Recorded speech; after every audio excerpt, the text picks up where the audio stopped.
രാഷ്ട്രീയമായ അനിശ്ചിതത്വം നിലനിൽക്കുന്നത് നിർഭാഗ്യകരമാണെന്ന് RSP നേതാവ് NK പ്രേമചന്ദ്രൻ MP. കോൺഗ്രസ് വിഭാഗീയതയും ആരോപണ പ്രത്യാരോപണങ്ങളും വിജയത്തിന് ശോഭ കെടുത്തി.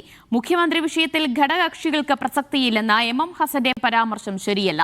ഹൈക്കമാൻഡ് ആവശ്യപ്പെട്ടതുകൊണ്ടാണ് മുസ്ലിം ലീഗ് ഉൾപ്പെടെയുള്ള ഘടകകക്ഷികൾ നിലപാടറിയിച്ചത് എന്നും പ്രേമചന്ദ്രൻ പറഞ്ഞു.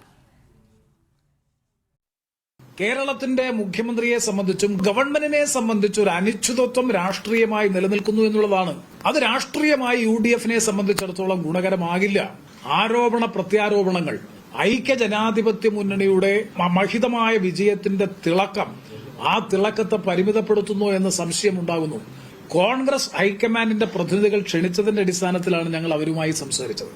ബഹുമാനപ്പെട്ട ശ്രീ MM ഹസൻ പറയുന്നത് കേട്ടാൽ കോൺഗ്രസിന്റെ ആഭ്യന്തര രാഷ്ട്രീയത്തിൽ ഇടപെട്ടു എന്ന നിലയിലാണ് അദ്ദേഹം ലീഗിനെ കുറിച്ച് കഴിഞ്ഞ ദിവസം നടത്തിയ പരാമർശം.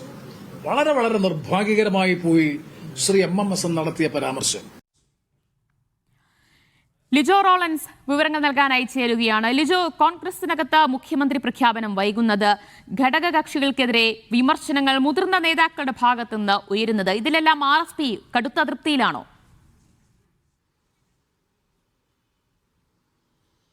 ഈ മുഖ്യമന്ത്രി ആര് എന്നുള്ളൊരു കാര്യത്തിൽ തീരുമാനം വൈകുന്നതിൽ വലിയ രീതിയിലുള്ള ഒരു അതൃപ്തിയും അസംതൃപ്തിയും ഒക്കെ തന്നെ ഇപ്പോൾ പരസ്യമാക്കുകയാണ് RSPയും. അതിൽ ഏറ്റവും പ്രധാനം ഷിബു ബേബി ജോണിന്റെ പ്രതികരണമാണ്. സാധാരണ രീതിയിൽ ഏതൊരു രാഷ്ട്രീയ കാര്യത്തെയും തന്റെ സ്വതസിദ്ധമായ ശൈലിയിലൂടെ പഴഞ്ചൊല്ലുകളൊക്കെ വെച്ച് മറുപടി പറയുന്ന ഒരാളാണ്. ഇന്നും അത്തരത്തിലൊരു മറുപടിയിലേക്ക് വന്നതിന് ശേഷമാണ് പറഞ്ഞത്, കഴിഞ്ഞ ദിവസം വരെ ഒരുമിച്ച് പ്രവർത്തിച്ചത് കൊണ്ടും നാളെ ഒരുമിച്ച് പ്രവർത്തിക്കേണ്ടത് കൊണ്ടും മാത്രം ആ ഒരു നാടൻ ശൈലിയിൽ മറുപടി പറയുന്നില്ല. അല്ല എന്നുണ്ടെങ്കിൽ തനിക്കതിൽ കൃത്യമായി പറയേണ്ട ഒരു കാര്യമുണ്ട് എന്നാണ് പറയുന്നത്. ഇന്നൊരു തീരുമാനം വരും എന്നുള്ള ഒരു കാര്യം തന്നെയാണ് പ്രതീക്ഷിക്കുന്നത്. ഷിബു ബേബി ജോൺ പറയുന്ന ഒരു കാര്യമുണ്ട്. കാര്യം മണ്ഡലത്തിലേക്ക് പോകുമ്പോൾ ഒരു ഘടകകക്ഷി MLA ആയിട്ട് പോലും ആളുകളുടെ ചോദ്യം, എവിടെ ആളുകൾ കൂടിയാലും അവിടുത്തെ ഒരു സംസാര വിഷയം ആരാകും UDF-ന്റെ മുഖ്യമന്ത്രി എന്നുള്ളതാണ്. 102 സീറ്റ് നൽകിക്കൊണ്ട് വലിയ ഒരു മേൽക്കൈയാണ് ജനങ്ങൾ നൽകിയത്. പക്ഷെ അതിന്റെ ഒരു ശോഭ കെടുത്തുന്ന രീതിയിലേക്കാണ് ഇത്തരത്തിൽ ഈ കാര്യങ്ങൾ ചർച്ചകൾ നീണ്ടു പോകുന്നത് എന്നുള്ളതാണ് പറയുന്നത്.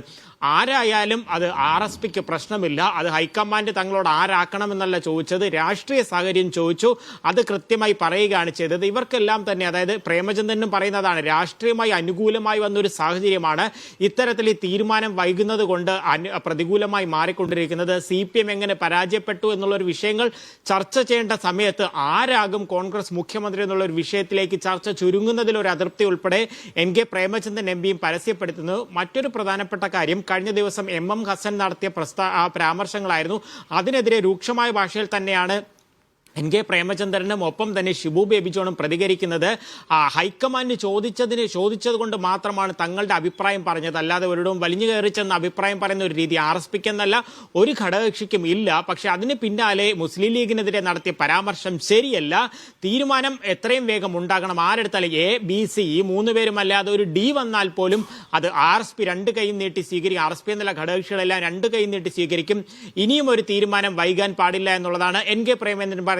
ഹസന്റെ വിഷയത്തിൽ ഷിബു ബേബി ജോൺ പറയുന്നത് ഇങ്ങനെയാണ്. കാരണം ഹസൻ ഒരു മറുപടി ഈ ഒരു ഘട്ടത്തിൽ താൻ നൽകുന്നില്ല എന്ന് പറഞ്ഞുകൊണ്ട് ആ വിഷയത്തെ അവിടെ ഒഴിവാക്കി വിടുകയാണ്. പക്ഷെ വലിയൊരു അതൃപ്തി ഷിബു ബേബി ജോണിനും RSPക്കും ഈ ഒരു വിഷയത്തിലുണ്ട്. മറ്റൊരു കാര്യമെന്ന് പറയുന്നത്, ഈ വിജയിച്ചു കഴിഞ്ഞാൽ മണിക്കൂറുകൾക്ക് അതിൽ, അതായത് ഒരു ദിവസത്തിന് അല്ലെങ്കിൽ 2 മണിക്കൂറിനുള്ളിൽ 24 മണിക്കൂറിലൊക്കെ മുഖ്യമന്ത്രി വരുമെന്ന് പല കോൺഗ്രസ് നേതാക്കളും ജില്ലയിൽ നിന്ന് തന്നെ പറഞ്ഞിട്ടുണ്ട്. അതിനെയൊക്കെ പരിഹസിച്ച് പറയും. ഇപ്പൊ 240 മണിക്കൂറായല്ലേ ആയിട്ടുള്ളൂ, ഇനിയും മണിക്കൂറുകൾ ഉണ്ടെന്നുള്ള ഒരു രൂപേണ പറയുന്നു. ഇവരെല്ലാം ഇന്നുണ്ടാകും എന്നുള്ളൊരു പ്രതീക്ഷയാണ് പങ്കുവെക്കുന്നത്.